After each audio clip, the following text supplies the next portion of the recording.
Okay, this is IRP week 3 with Professor Deal.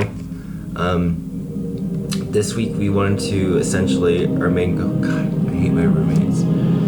Our main goal was to isolate our chloroplasts. That was our main goal. And to do this, first we made a charge gradient of sucrose. On the bottom it was like 30% and then 15% and then like 7%. Placed our solution in there and then it slowly kind of diffused a little bit.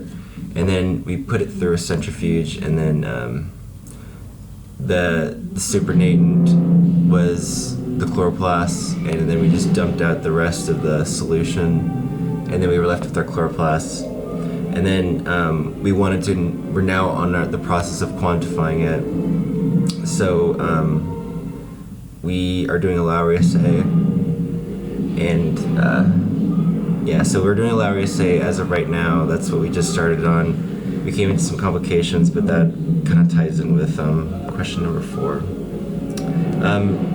Number 2, what did we accomplish this week? We accomplished everything that we wanted to do. I feel like we're going to get done with everything by Tuesday for sure. And then Thursday, I think we're presenting. Where is your individual contribution to the group's accomplishments? We both helped each other out pretty equally. I wouldn't say that one person was doing more than the other person.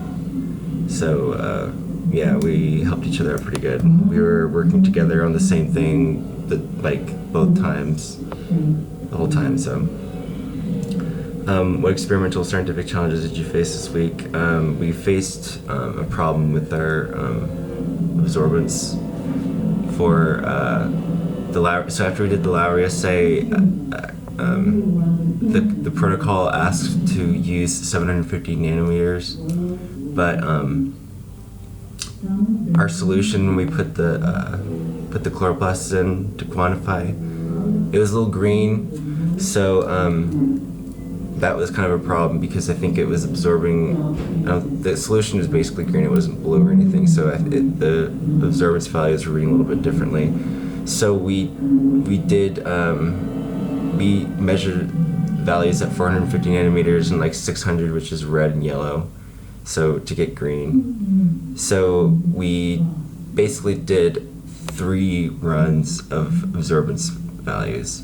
We did one at 450, one at 750, and one at 650. We got different values for each one. So we basically need to know which one is the correct one. Tom was thinking that it was 750 still for the just do it the Lowry assay protocol asked for, but I was kind of on the board of maybe going with the nanometer wavelength that was corresponded to green. So that was our main problem that we had. What ideas or insights did you provide to help or fix this? We ran into this problem at the end of lab, and we kind of just, instead of writing down the values for just one wavelength, we did all of them. So, yep, that's basically what we did. And we need to look into that a little bit more and figure out what wavelength we should be recording down and be consistent. So this project has been pretty successful so far. I'm actually really surprised. We haven't ran into a lot of problems besides little minor ones. Seems like a lot of people around us are having to redo their lab completely, or coming in huge walls that they're basically stuck on. But we've been pretty good, and we also got some good footage too. So yeah. All right. Thanks for watching. Peace out. Hopefully this is enough sciencey stuff here. So.